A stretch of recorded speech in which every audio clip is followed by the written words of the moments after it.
it's singing music, it's reading scripture. You think when you're reading the Bible that you're not praying and in relationship? And you go, but I don't understand what I'm reading. God doesn't care. You're reading. It's like some of you when you're, I'm really mad at God. And what do I tell you? Let him have it. Why? Because if you're yelling at God, you haven't given up on God. If you've given up on him, you would have gone to yell at somebody else. Relationship is communicating, and communicating is sometimes loud. A friend of mine just recently said that he heard that teachers are being told they may absolutely never raise their voice to a child. And some of you may think that's okay. But you know what? I can tell you now, there's times if you don't raise your voice to me, you're probably never going to get me. And there's times that you need to do this. Because those of us who work with kids, we know this works really well. But sometimes we have to do something. Praying without ceasing means that everything we do is God's. If you're throwing passes and winning games, give it to God. If you're doing computer work, if you're cleaning the house, give it to God. It's a prayer. God, this is yours. I cleaned house. I could have done better today, but it's yours because you gave me life. What are you doing? Are you communicating? Yes. Is it sort of inane? Sure. Do we sometimes have inane communication with our friends? Yeah, sure. That's what we do. You know what John Wesley writes? He said, God's command to pray without ceasing is founded on the necessity that we have of his grace to preserve the life of God in our soul, which can no more subsist 1 minute without it than the body can without air. If you're not staying in communication with God, you don't have to be crawling around your knees. You don't have to be quiet in prayer.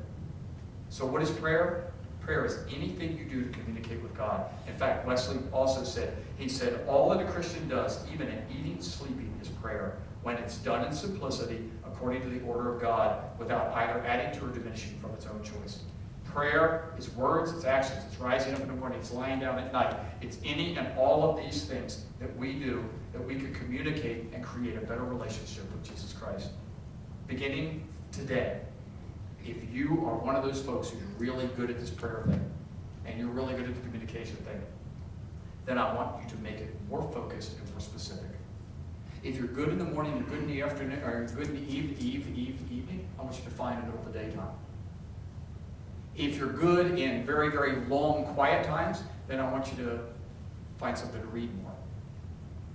If you're good at whatever it is, I want you to focus and I want you to change it. And if you're that good, if you're that high on your prayer skills, then you'll find something. For the rest of us,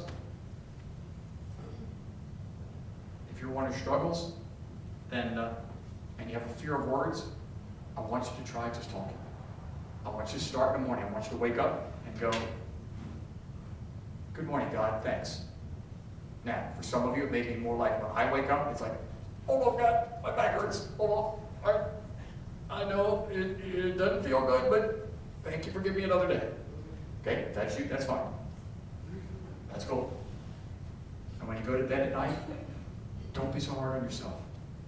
Just go to bed, Lord, I got nothing to say. I don't know what to say. It's been a good day, been a bad day, but whatever, but gone. I'm asleep. Great. That's the way it goes.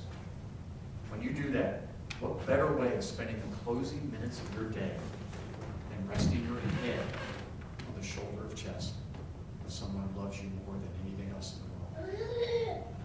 That's what we're called to do. And we're called to make a change.